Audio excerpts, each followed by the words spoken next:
मैं SS classes में आप लोग को स्वागत करता हूं। आज आप लोग के सामने सरफेस ऊष्मा तथा ताप का दूसरा पार्ट वीडियो लेकर आया हूं। किसका? पार्ट 2। कौन सा वीडियो है?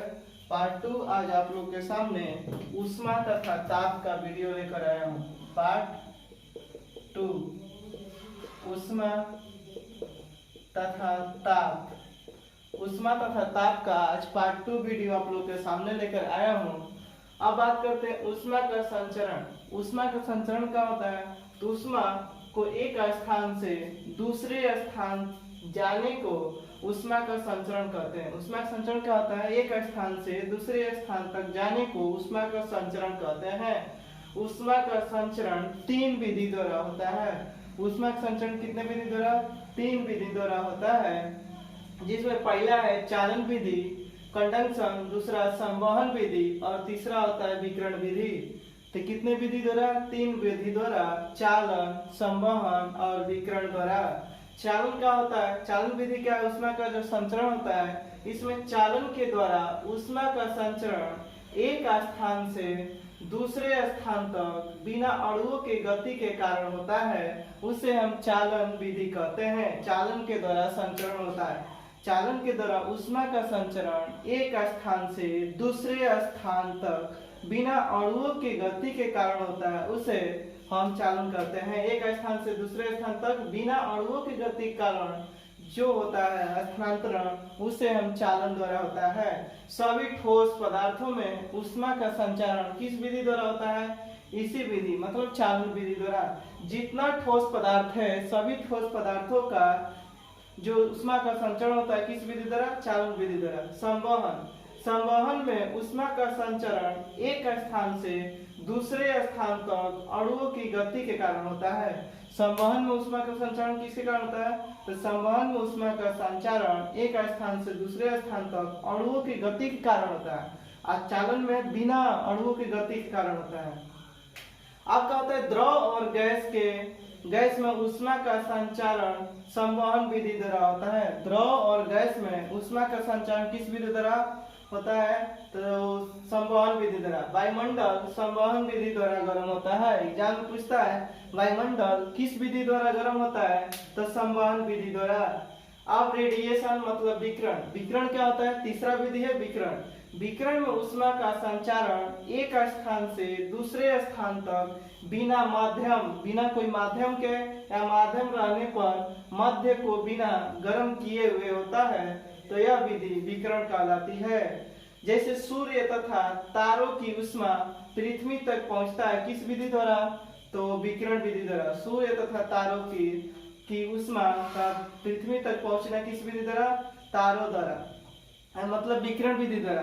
पृथ्वी किस विधि से गर्म होती है? तो विकिरण विधि द्वारा। सूर्य से ऊष्मा पृथ्वी तक पहुंचती है विकिरण विधि द्वारा। सूर्य से जो ऊष्मा होती है पृथ्वी पर पहुंचती किसके द्वारा? विकिरण विधि द्वारा। इसीलिए पृथ्वी जो गर्म होती है किसके विधि द्वारा? विकिरण विधि द्वारा। जबकि वायुमंडल गर्म होता है किस विधि द्वारा? संवहन विधि द्वारा। वायुमंडल गर्म होता है संवहन विधि द्वारा। धातु के टेबल पर रखी चाय जल्दी ठंडी हो जाती है लकड़ी के टेबल की तुलना में, क्योंकि धातु के टेबल में चालन होता है, संवहन होता है, विकिरण होता है, वाष्पीकरण होता है। चारों चालन, संवहन, विकिरण, वाष्पीकरण। जबकि लकड़ी के टेबल में केवल विकिरण, संवहन, वाष्पीकरण होता है, जबकि चालन नहीं होता, इसीलिए देरी से होता है। विशिष्ट ऊष्माधारिता क्या होता है? तो विशिष्ट ऊष्माधारिता क्या होता है? तो वह विधि होता है, विशिष्ट ऊष्माधारिता वह विधि होता है जिसमें किसी पदार्थ की विशिष्ट ऊष्माधारिता उस पदार्थ की एकांक द्रव्यमान के ताप के एकांक से बढ़ने के लिए दी गई ऊष्मा विशिष्ट ऊष्माधारिता कहते हैं। विशिष्ट ऊष्माधारिता को Q से सूचित करते हैं। विशिष्ट ऊष्माधारिता को किसे? S से सूचित करते हैं, और ऊष्मा की मात्रा को Q से, और M क्या है? द्रव्यमान है, और थीटा क्या है? ताप है। तो यानी Q बराबर क्या होता है? ms theta.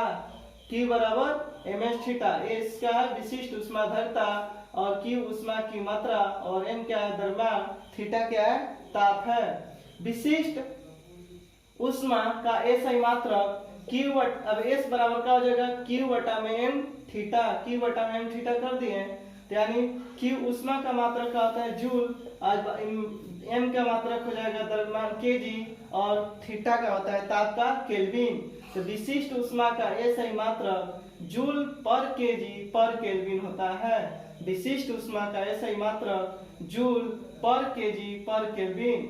जल की विशिष्ट ऊष्मा धारिता 1 कैलोरी पर ग्राम डिग्री सेल्सियस होता है।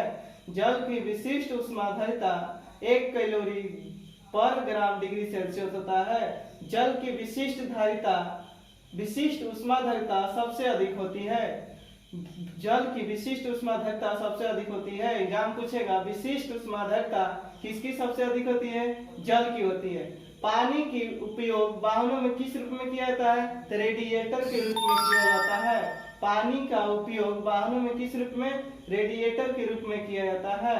खाना बनाने वाले बर्तनों की विशिष्ट ऊष्मा धारिता निम्न तथा ऊष्मीय चालकता अधिक होती है। विशिष्ट ऊष्मा धारिता पदार्थ की प्रकृति पर निर्भर करता है, जबकि ऊष्मा धारिता पदार्थ के द्रव्यमान पर। विशिष्ट ऊष्मा धारिता पदार्थ की प्रकृति पर निर्भर करता है, जबकि ऊष्मा धारिता पदार्थ के द्रव्यमान पर निर्भर करता है। 50 केजी पानी 840 मीटर की ऊंचाई से गिरकर जब पत्थर से टकराता है तो इसकी सारी गतिज ऊर्जा ऊष्मा में बदलकर पानी को प्राप्त हो जाता है। तो पानी के तापमान में कितने वृद्धि होगा। आपका रखा है कि G बराबर लेना है 10 मीटर पर सेकेंड स्क्वायर, जबकि पानी की विशिष्ट ऊष्मा धारिता 4200 जूल पर केजी पर केल्विन। तो अब P पोटेंशियल एनर्जी बराबर किनेटिक एनर्जी बराबर Q ऊष्मा, मतलब गतिज ऊर्जा और स्थितिज ऊर्जा बराबर ऊष्मा। और तो इस तरह लिख सकते हैं कि गतिज ऊर्जा बराबर Q, तो Q बराबर क्या होता है ms थीटा, Q बराबर ms थीटा, और स्थैतिक ऊर्जा बराबर mgh होता है। तो mm कैंसिल, g के मान 10 और h के मान 840 और s के मान 4200, थीटा निकलना है, 00 से 00 कैंसिल और हो जाएगा 42 दूनी 84। तो मतलब कितने डिग्री की वृद्धि होगा, तो 2 डिग्री सेल्सियस की वृद्धि होगा। कितने डिग्री, 2 डिग्री सेल्सियस की वृद्धि होगा। तो ऊष्मा तथा हीट का पार्ट 2 वीडियो है। ऊष्मा तथा हीट का कौन सा वीडियो है, पार्ट 2 वीडियो है। पार्ट 2 वीडियो है ऊष्मा तथा हीट। ऊष्मा तथा हीट का कौन सा वीडियो है, पार्ट 2 वीडियो के बारे में देखेंगे दोस्तों।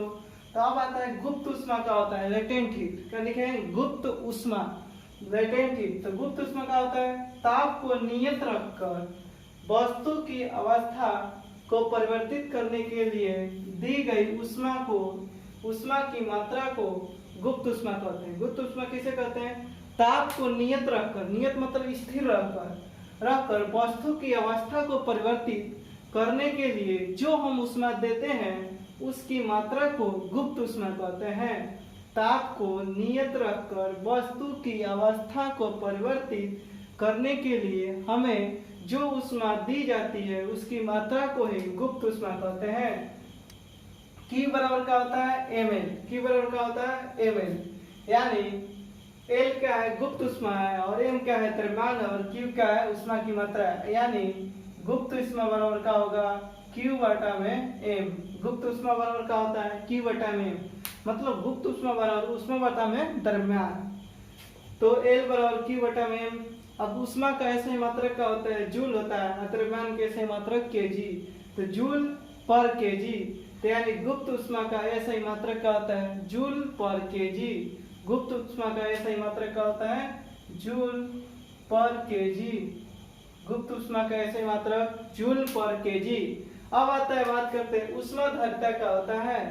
ऊष्मा धारिता किसी वस्तु के ताप को एकांक से बढ़ाने के लिए आवश्यक ऊष्मा की आवश्यकता होती है, उसकी मात्रा को उस वस्तु की ऊष्मा की धारिता कहलाती है। किसी वस्तु के ताप को एकांक से बढ़ाने के लिए आवश्यक ऊष्मा की मात्रा उस वस्तु की ऊष्मा धारिता कहलाती है। उस वस्तु की ऊष्मा धारिता कहलाती है। ऊष्मा धारिता को H से सूचित करते हैं।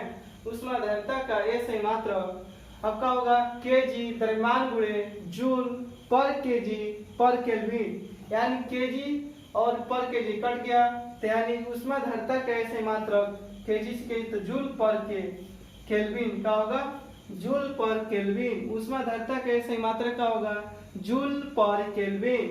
जल की विशिष्ट ऊष्माधारिता क्या होता है, 4200 जूल पर केजी पर केल्विन। क्वेश्चन बनाया था इस पर, तो यानी जल की विशिष्ट ऊष्माधारिता कितनी होती है, 4200 जूल पर केजी पर केल्विन। या सीजीएस में पूछेंगे, कैलोरी में पूछेंगे, जल की विशिष्ट ऊष्माधारिता कैलोरी में, तो 1 कैलोरी पर ग्राम पर डिग्री सेल्सियस, पर डिग्री सेल्सियस। जल की विशिष्ट ऊष्माधारिता 4200 जूल पर केजी पर केल्विन। कैलोरी में पूछेगा जल की विशिष्ट ऊष्माधारिता, तो 1 कैलोरी पर ग्राम पर डिग्री सेल्सियस। बर्फ की विशिष्ट ऊष्माधारिता 2100 जूल, उसका आधा होता है, जल का आधा बर्फ होता है, तो बर्फ की विशिष्ट ऊष्माधारिता 2100 जूल पर केजी पर केल्विन। और कैलोरी में पूछेगा तो 1 का आधा 0.5 कैलोरी पर ग्राम पर डिग्री सेल्सियस, पर डिग्री सेल्सियस। बर्फ के गलन की गुप्त ऊष्मा 80 कैलोरी पर ग्राम, 80 कैलोरी पर ग्राम। और जूल में पूछेगा 3.36 गुणे 10 के पावर 5 जूल पर केजी पर केल्विन, पर केजी पर केल्विन। जल की वाष्पन की गुप्त ऊष्मा पूछेगा 536 या 540, 536 या 540 कैलोरी पर ग्राम, या 2.25 गुणे 10 के पावर 6 जूल पर केजी। पारा की विशिष्ट ऊष्मा पूछेगा तो 140 जूल पर केजी पर केल्विन। यहाँ पर भी पर डिग्री सेल्सियस होगा और यहाँ पर केल्विन होगा, पर केल्विन। लेड की विशिष्ट ऊष्मा 130 जूल पर केजी पर केल्विन, जबकि पारा का 140 जूल पर केजी पर केल्विन। लोहे की विशिष्ट ऊष्मा 460 जूल पर केजी पर केल्विन। केरोसिन तेल की विशिष्ट ऊष्मा 210 जूल पर केजी पर केल्विन। विशिष्ट ऊष्मा कैसे मात्रक जूल पर केजी पर केल्विन। और ग्राम पूछेगा तो जूल, कैलोरी, कैलोरी पूछेगा कैलोरी पर ग्राम पर डिग्री सेल्सियस। किरचॉफ लॉ, इसको क्या बोलते हैं, किरचॉफ लॉ का नियम। जो वस्तु ऊष्मा को जितना अधिक अवशोषित करेगी उतना ही अधिक उत्सर्जित भी करेगी, किसका नियम है, कोई वस्तु ऊष्मा की जितना अधिक अवशोषित करेगी उतना ही अधिक उत्सर्जित भी करेगी, किसका नियम है, किरचॉफ का नियम है।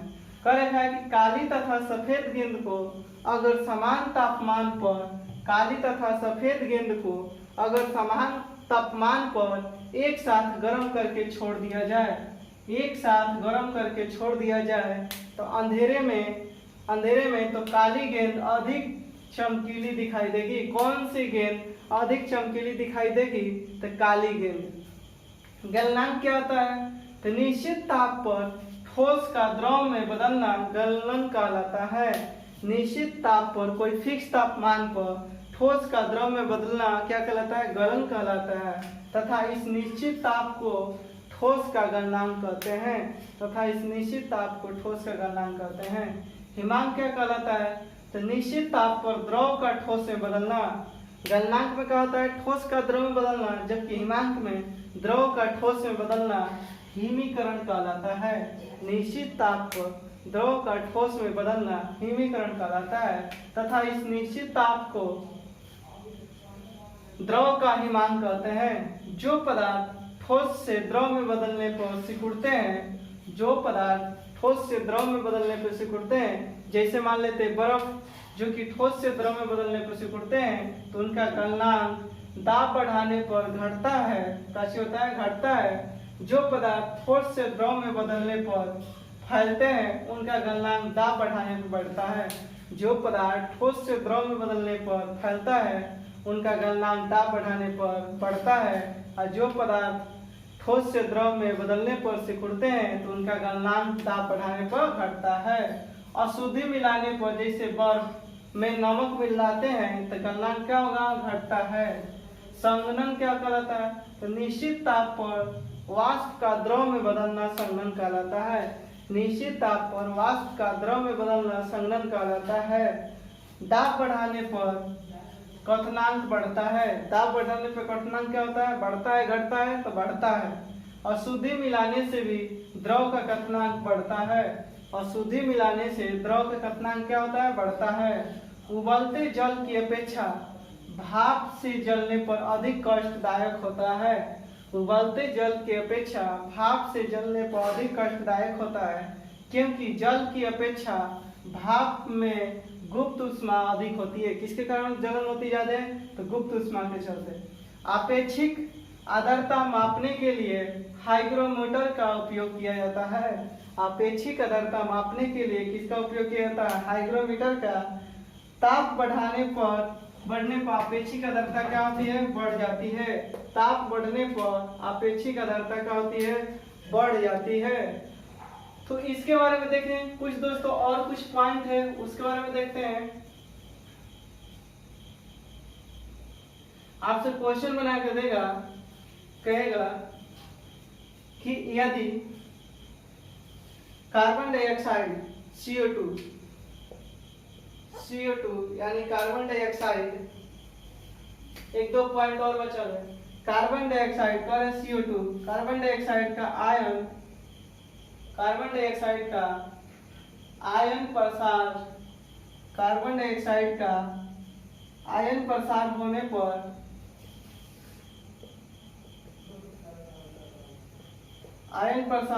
पर वह शुष्क बर्फ के रूप में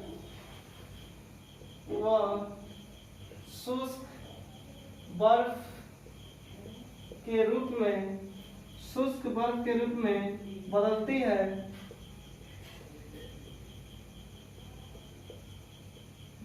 है, शुष्क बर्फ के रूप में बदलती है। उसे रुद्धोष्म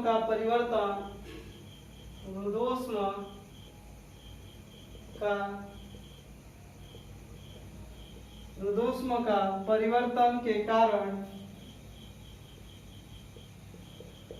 CO2 ठोस कार्बन डाइऑक्साइड को शुष्क बर्फ कहते हैं।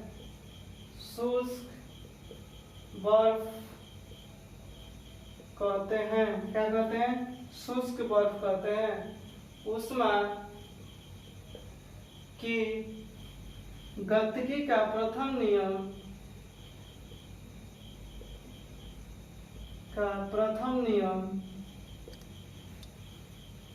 संबंधित है।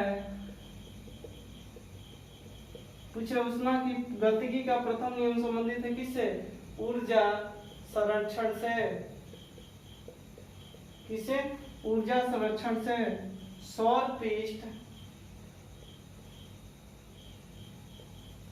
पृष्ठ या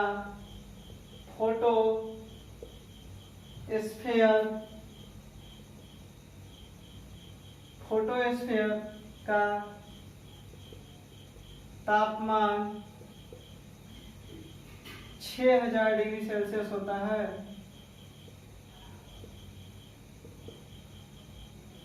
है।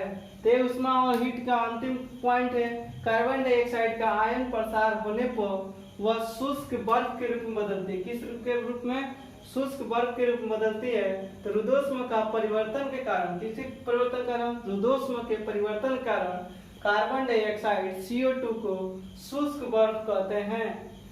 ऊष्मा की गति का प्रथम नियम किससे संबंधित है? तो ऊर्जा संरक्षण के नियम से संबंधित है। सौर पृष्ठ या फोटोस्फीयर का तापमान कितना डिग्री सेल्सियस होता है? तो 6000 डिग्री सेल्सियस होता है। अगर दोस्तों आप लोग का वीडियो अच्छा लग रहा है तो शेयर और सब्सक्राइब करना ना भूलें। तब तक आप लोग से मिलेंगे अगले वीडियो में, तब तक के लिए धन्यवाद।